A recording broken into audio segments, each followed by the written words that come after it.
Kalau istri saya alhamdulillah sudah siap dari dulu ya. Siap pentung kalau boleh. Apa hukum bagi seorang istri yang tidak mengizinkan suaminya poligami? Wis, Masya Allah. Siapa yang kirim ini? Padahal dalam Islam sudah jelas. Bahwa poligami itu sunnah. Dan sebagai seorang mukmin, kita wajib menerima Islam secara kafah.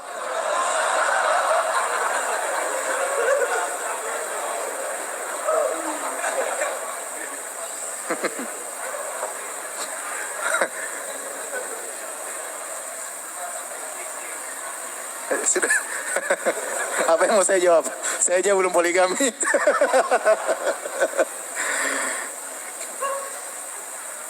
Ya udahlah, sabar ya, akhi. Sabar ya, antum carilah gimana bisa mengambil hati istri antum ya. Pintar-pintar aja. Ikhwan dan akhwat yang rahmati Allah Subhanahu wa taala. Poligami adalah syariat yang mulia ya, bagi yang bisa melaksanakannya ya. Tetapi menjadi bumerang bagi orang-orang yang praktisi poligami namun tidak bisa melakukannya, mencoreng Islam. Ini banyak terjadi. Laki-laki maju dalam medan poligami dan dia tidak tahu tentang fikih poligami. Cepat emosi, tidak bisa mengendalikan istrinya, sedikit-sedikit main cerai. Dia tidak pantas untuk poligami seperti ini. Mentalnya tidak kuat. Syahwatnya yang kuat, mentalnya tidak kuat. Jadi poligami itu syariat yang berat. Ya. Saya punya teman-teman yang berhasil, Masya Allah. Kalau saya dengar cerita mereka memang laki-laki bermental baja ketika menjalani apa? Poligami. Tidak gampang. Perlu strategi dan macam-macam. Selain ilmu, selain duit, perlu strategi. Ilmu, duit, tanpa strategi, gagal. Ilmu tanpa duit juga sangat mungkin untuk gagal. Apalagi nggak punya duit, nggak punya ilmu, cuma modal syahwat, repot. Jadi ini syariat sangat mulia, tapi tidak semua orang bisa mengerjakannya. Maka belajar tentang fikih poligami kalau ingin apa? Poligami. Belajar, ya. Dan ibu-ibu, masalahnya ada istri saya di sini sekarang. Jadi sampai sini saja ya, apa yang bisa. Ya, antum berdoa saja, siapa tahu Allah beri hidayah kepada istri antum ya. Jadi intinya kalau mau poligami harus punya ilmu, harus punya kemampuan. Nabi aja mengatakan kepada para laki yang ingin menikah pertama, ya, man istata'a minkumul ba'a falyatazawwaj. Yang punya kemampuan ekonomi maka menikahlah. Untuk istri pertama saja harus punya apa? Kemampuan, apalagi istri kedua dan ketiga ya. Suatu pertanyaan sedih pernah saya dapatkan. Ada seorang istri berkata, Ustadz, uang saya dipinjam oleh suami saya. Ternyata suami saya poligami dengan uang tersebut. Masya Allah. Ya, luar biasa ya. Ya, jadi syariat harus dikerjakan dengan baik. Kalau tidak kita hanya mencoreng ya syariat. Karena terus terang ujian paling berat bagi wanita di zaman sekarang ini adalah ujian di poligami. Khususnya di Indonesia. Kalau di negara lain belum tentu. Kalau di negara lain lingkungan mendukung seperti di Arab Saudi. Di Arab Saudi bagaimana wanita menolak poligami? Sementara dia sendiri aja produk poligami.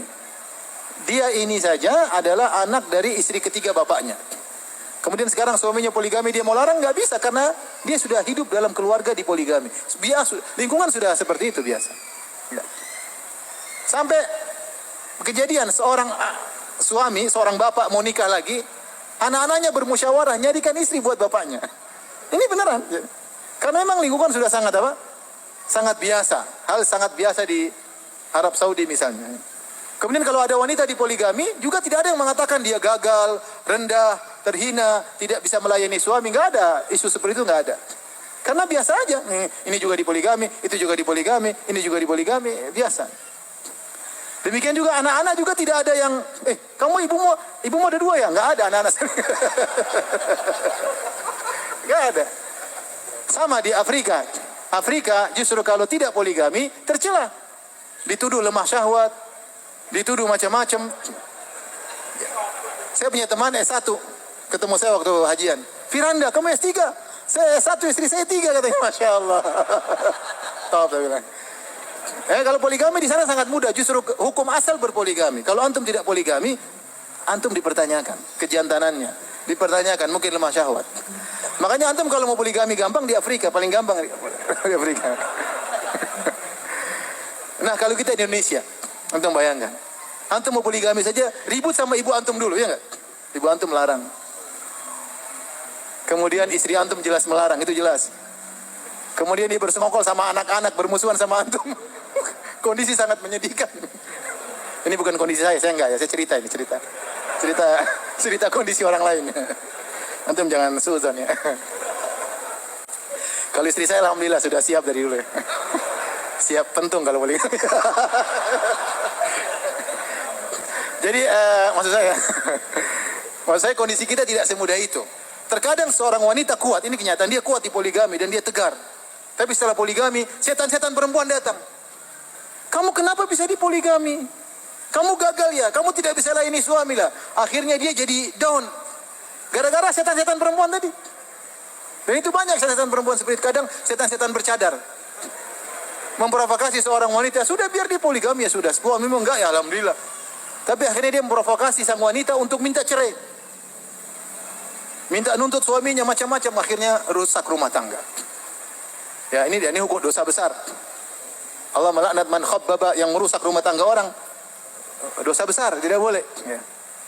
Jadi makanya saya katakan wanita, ujian paling berat bagi wanita adalah di poligami saat ini. Kenapa? Di Indonesia khususnya, karena lingkungan tidak mendukung.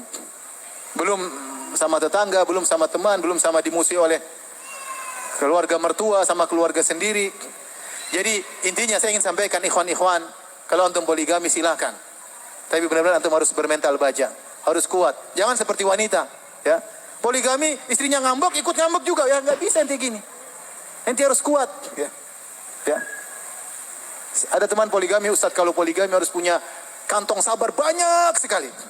Jadi memang harus sabar luar biasa untuk bisa berpoligami. Jadi silakan ya. Yang mampu silakan, yang nggak mampu jangan coba-coba ya. Daripada menzalimi orang lain.